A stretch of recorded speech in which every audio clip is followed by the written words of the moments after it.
జోహార్ అన్న ఎన్టీఆర్, జోహార్ అన్న ఎన్టీఆర్. చంద్రబాబు నాయుడు గారి నాయకత్వం, చంద్రబాబు నాయుడు గారి నాయకత్వం. జై తెలుగుదేశం. ఈరోజు జాతీయ వర్కింగ్ ప్రెసిడెంట్ అయిన తర్వాత మొట్టమొదటిసారిగా ఈ ప్రాంతానికి విచ్చేసిన గౌరవనీయులు మరి రాష్ట్ర దశ దిశ మార్చే నాయకుడు, భవిష్యత్ నాయకుడు మన మంత్రివర్యులు నారా లోకేష్ గారికి స్వాగతం. మంత్రివర్యులు మరి ఫైనాన్స్ మినిస్టర్ గారైన పెద్దలు పయ్యావుల కేశవ్ గారికి, స్థానిక శాసనసభ్యులకు, పార్లమెంటు సభ్యులు అంబికా లక్ష్మీనారాయణ గారికి, మరి జోనల్ కోఆర్డినేటర్ అయిన శ్రీనివాసరెడ్డి గారికి, మరి సెక్రటరీ గారికి, అబ్జర్వర్ గారికి అందరికీ పేరు పేరు నమస్కరిస్తా. తెలుగుదేశం నాయకులకు, కార్యకర్తలకు అందరికీ నమస్కారం ఇస్తున్నా. ఈరోజు మన అదృష్టం ఎంతో దూర ప్రాంతమున ఈ ప్రాంతానికి వచ్చి మన నాయకుడు ఈరోజు అఖండ స్వాగతం పలికిన మీరందరికీ ఎంతో ఉల్లాసంగా, సంతోషంగా తెలుగుదేశం కుటుంబ సభ్యులతో నడిపిన మన యువ నాయకుడు మనకి ఎంతో ఉత్సాహాన్ని, ఉత్తేజాన్ని నింపించారు. ఈరోజు రాష్ట్రంలో జరుగుతున్న మరి సూపర్ 6 అయితేనేమి, మరి విద్యా వ్యవస్థలో అయితేనేమి, అన్ని మార్పులకు మరి ఈరోజు కూటమి ప్రభుత్వం ప్రయత్నం చేస్తూ ఉంది. నేను ఒకటే చెప్తున్నాను సార్, నేను ఒక చిన్న కార్యకర్త. నాకు అనేక అవకాశాలు ఈ పార్టీలో 42 సంవత్సరాలుగా ఒక కార్యకర్తను జిల్లా పరిషత్ చైర్మన్ గాను, జోనల్ ఆర్టీసీ చైర్మన్ గాను, మరి ఈరోజు జిల్లా అధ్యక్షునిగా చేసినారు. నేను ఈ సభాముఖంగా ఒకటే చెప్తున్నా, తెలుగుదేశం నమ్ముకొని తెలుగుదేశం పార్టీ కోసం కష్టపడిన ప్రతి కార్యకర్తకు న్యాయం జరిగే సమయం ఆసన్నమైంది. మరి ఈరోజు ఎవరైతే కష్టపడతారో ప్రతి నాయకునికి అవకాశం కల్పించే మన యువ నాయకులు, మాన్య ముఖ్యమంత్రి వారు చంద్రబాబు నాయుడు కూడా టెక్నాలజీ జోడించి ఏ కార్యకర్త కష్టపడుతున్నాడు, ఏ కార్యకర్త శోధిస్తున్నాడు అని అన్ని విషయాలు కూడగరించి ఈరోజు వారి దగ్గరికే పదవులు ఇచ్చే కాలం వచ్చిందని మీ అందరికీ నేను ఈ సభాముఖంగా చెప్తున్నాను. కార్యకర్త అధినేతనే ఒక నినాదం తీసుకొని ఈరోజు తెలుగుదేశానికి కొత్త ఊపు తీసుకొని వచ్చి 1984లో అయితే ఎలా జోష్ వచ్చిందో ఈరోజు కూడా మరి యువ నాయకులు మరి పాదయాత్ర ఇవ్వగలం స్టార్ట్ అయిన తర్వాత ఈరోజు తెలుగుదేశాన్ని అధికారంలో తీసుకురావడంతో పాటు ప్రతి కార్యకర్తకు ఒక భరోసా, ఒక ధైర్యాన్ని ఈరోజు నాయకుడు ఇచ్చినారంటే ఇంతకన్నా తెలుగుదేశం పార్టీలో ఒక కార్యకర్తగా చెప్పుకోవడం కన్నా వేరే పదవులు కానీ వేరే ఇది కానీ ఏముంటుందని సభాముఖంగా నేను మనవి చేస్తున్నా. అలాగే మరి ఇప్పుడు మన స్థానిక శాసనసభ్యులు గారు మాట్లాడవలసిందిగా తెలియజేస్తున్నా.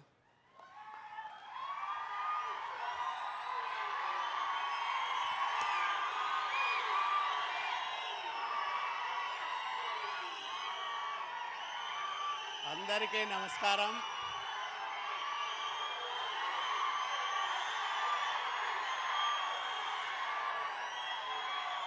అందరికీ నమస్కారం.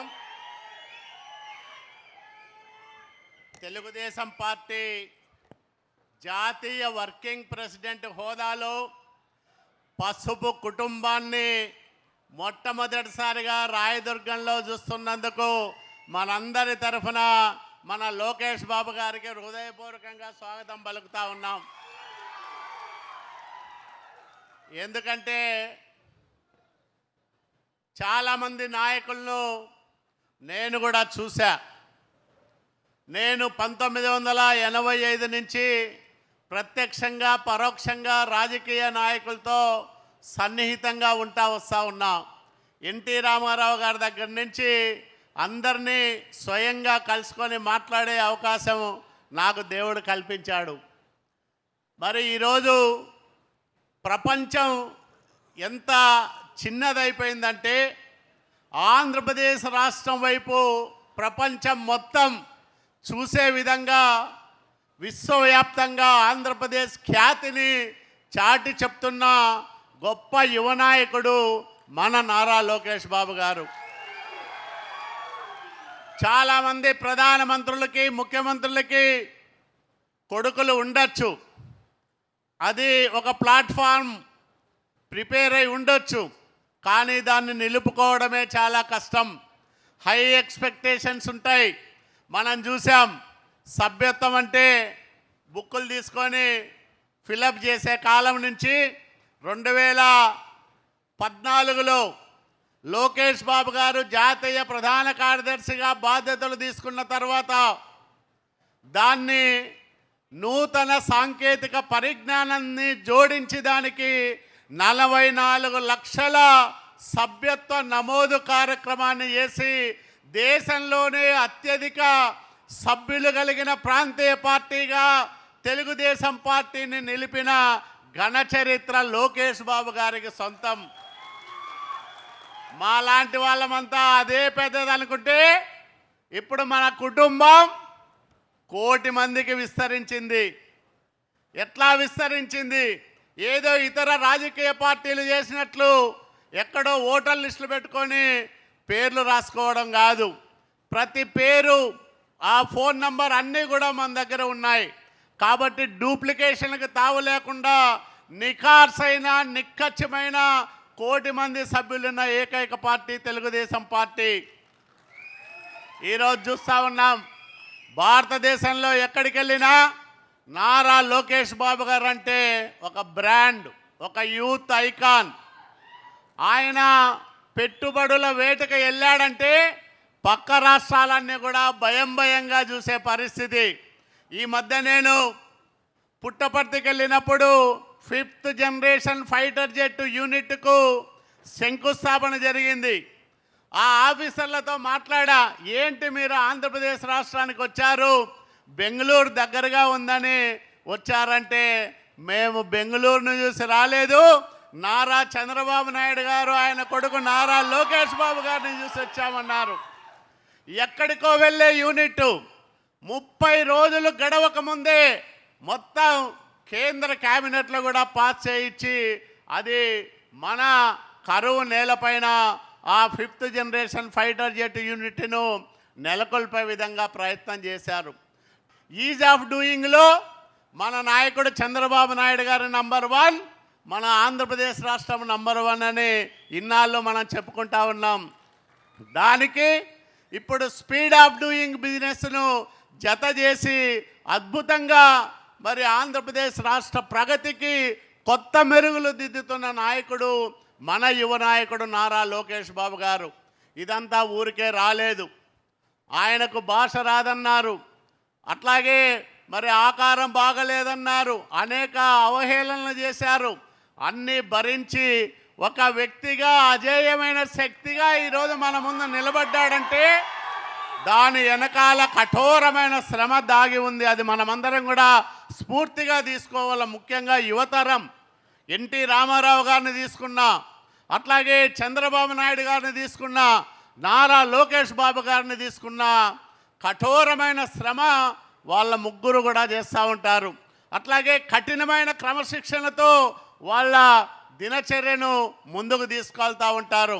మనము 4 గంటలు పనిచేస్తే అమ్మయ్య ఈరోజు గడిచిపోతుందిలే, ఈ దేవుడు ఈరోజు ఇచ్చిన దానికి సరిపోయిందిలే అనుకుంటాం.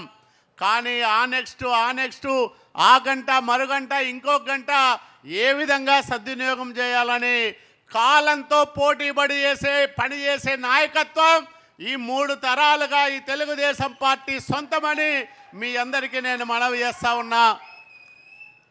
జనవరి 1983లో 9వ తేదీ మహనీయుడు ఎన్టీ రామారావు గారు కాంగ్రెసేతర ముఖ్యమంత్రిగా మరి ఉమ్మడి ఆంధ్రప్రదేశ్ రాష్ట్రానికి ప్రమాణ స్వీకారం చేశారు. తాత ప్రమాణ స్వీకారం చేసిన నెలలోనే మనవడు పుట్టాడు. అంటే ఒక ముఖ్యమంత్రికి మనవడుగా పుట్టాడు, మరో ముఖ్యమంత్రికి కొడుకుగా రాజకీయ ప్రవేశం చేశాడు. ఈరోజు తనకు తానుగా మేమంతా చూస్తూ ఉంటాం. జాతీయ స్థాయి సెమినార్లో మీరు కూడా టీవీల్లో చూస్తూ ఉంటారు. అంతకుముందు ఎప్పుడో జగన్ బెబ్బెబ్బె అని తడబడిన మాటలు కూడా వింటాంటాం కదా పెద్ద పెద్ద జర్నలిస్టుల ముందర.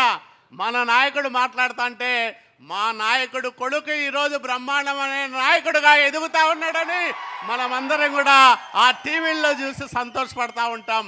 అది మన నాయకుడి గొప్పతనం. వచ్చే స్థానిక సంస్థల ఎన్నికల్లో మరి మనం అందరం కూడా ఈరోజు నేను ఒకటే చెప్పాను లోకేష్ బాబు గారికి, బాబు గారు మీరు వస్తున్నారంటే మాకు చాలా ఆనందమైంది.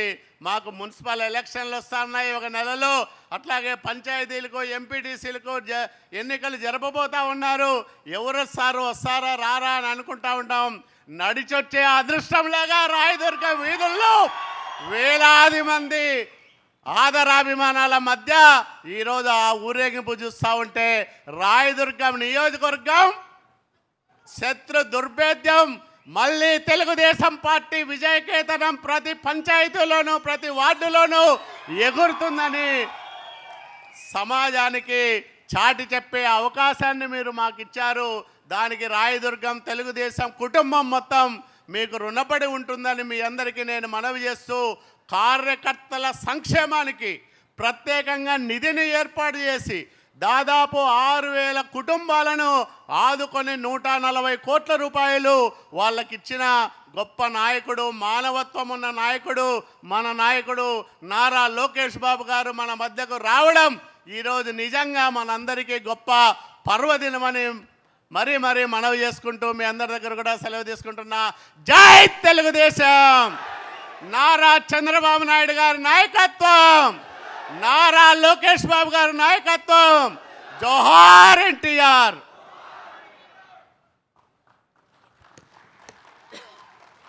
ఇప్పుడు మన అనంతపురం పార్లమెంటు సభ్యులు అంబికా లక్ష్మీనారాయణ గారు మాట్లాడాల్సిందిగా.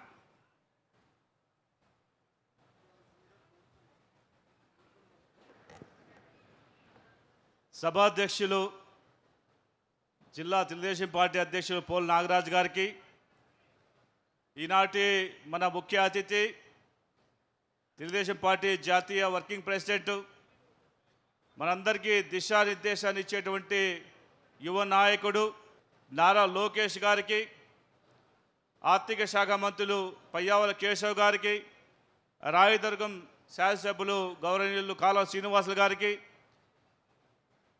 జోనల్ ఇన్ఛార్జ్ శ్రీనివాసరెడ్డి గారికి, ప్రధాన కార్యదర్శి శ్రీధర్ చౌదరి గారికి, రాయదుర్గం పరిశీలకులు గుర్రప్ప గారికి, ఈ కార్యక్రమంలో భాగస్వామైనటువంటి తెలుగుదేశం పార్టీ కుటుంబ సభ్యులు, ముఖ్యంగా క్లస్టర్లు, బూత్ ఏజెంట్లు, ఇక్కడ విచ్చేసినటువంటి మండల కన్వీనర్లు, ప్రతి ఒక్కరు కూడా పేరు పేరున హృదయపూర్వక నమస్కారాలు తెలియజేసుకుంటున్నాను. చాలా సంతోషంగా ఉంది. ఈరోజు రాయదుర్గం పట్టణంలో కనీవెని ఎరగని రీతిలో తెలుగుదేశం కుటుంబ సభ్యులందరూ కూడా పసుపుమయం చేస్తూ నారా లోకేష్ గారికి ఘనమైనటువంటి స్వాగతం ఇచ్చినటువంటి మీ అందరికీ కూడా శిరస్సు వంచి నమస్కారం తెలియజేసుకుంటున్నాను. ఎందుకంటే ఈరోజు ఈ ప్రయాణంలో రాయదుర్గంలో వచ్చినప్పటి నుంచి ఇక్కడ దాకా నారా లోకేష్ బాబు గారు వస్తున్నారు. పాపం వాళ్ళు చెయ్యి మొత్తం కూడా దోక్కుపోయి ప్రతి ఒక్కరు కూడా గోరలతో తగలడం వల్ల బాగా ఇబ్బంది పడ్డారు. సార్, ఒక చిన్న విషయం చెప్పదలుచుకున్నాను ఈ సందర్భంగా. అనంతపురం జిల్లా వాసులకు చాలా ప్రేమ సార్ మీరంటే. మీకు మాకున్న రక్త సంబంధమే ఆ చేతుల మీద ఉన్నటువంటి ఈ రక్తం తప్ప ఇంకోటి కాదని చెప్పి తెలియజేసుకుంటూ మీ అభిమానాన్ని నిజంగా మా వాళ్ళు మరవలేకపోతున్నారు. ఎందుకంటే అనంతపురం జిల్లాకి ఈరోజు గమనిస్తే ఉమ్మడి అనంతపురం జిల్లాలో అత్యధిక మెజార్టీని ఇచ్చి 2024లో ఎమ్మెల్యేగా కాలువ శ్రీనివాస గారిని, ఎంపీగా నన్ను గెలిపించినటువంటి ఘనత రాయదుర్గం తెలుగుదేశం పార్టీ కార్యకర్తలు చెప్పి తెలియజేసుకుంటున్నాను. కాబట్టి మనందరికీ కూడా అనంతపురం జిల్లా అంటే ప్రత్యేకమైనటువంటి అభిమానంతో గౌరవ ముఖ్యమంత్రి నారా చంద్రబాబు నాయుడు గారు ఒకవైపున, నారా లోకేష్ గారు ఒకవైపున అనేక నిధులు తీసుకొస్తూ, అనేక ప్రాజెక్టులు తీసుకొస్తూ అనంతపురం జిల్లాని సస్యశ్యామలం చేస్తూ ఈ అనంతపురం జిల్లాని ఆంధ్రప్రదేశ్లో అగ్రగామిగా తీర్చిదిద్దేటువంటి పరిస్థితులలో చూడబోతున్నామన్న విషయాన్ని ఈ సందర్భంగా మీకు తెలియజేసుకుంటూ, అనేక సంవత్సరాలుగా ఎదురు చూస్తున్నటువంటి అనేక సమస్యలని ఈరోజు మనము పూర్తి చేసుకుంటూ సంక్షేమాన్ని, అభివృద్ధిని సమపాలనలో మనమందరూ కూడా చూసుకుంటూ ఈరోజు అనంతపురం జిల్లాలో వ్యవసాయ రంగానికి చేయూతనిచ్చేటువంటి హంద్రీ నీవా సుజల స్రవంతి పథకానికి 4,000 కోట్ల రూపాయలు వెచ్చించి కేవలం 100 రోజుల్లోనే ఇక్కడి నుంచి కృష్ణమ్మని కుప్పం తీసుకెళ్ళినటువంటి ఘనత తెలుగుదేశం పార్టీ తెలియజేసుకుంటున్నాను. ఎందుకంటే ఈరోజు చూస్తున్నాం అనంతపురం జిల్లాలో కరువు సీమైనటువంటి ప్రాంతానికి ఎన్నో రకమైనటువంటి పరిశ్రమలు రాబోతున్నాయి. ఇప్పటికే మనం దాదాపుగా గుత్తి దగ్గర ఉన్నటువంటి బేతాపల్లి దగ్గర 2000 కోట్ల రూపాయలు విలువైనటువంటి పవర్ ప్రాజెక్ట్ వచ్చింది. అదేవిధంగా ఈరోజు పుట్టపర్తిలో 15,000 కోట్ల రూపాయలు విలువైనటువంటి ఫైటర్ జెట్ ఫ్యాక్టరీ వచ్చింది.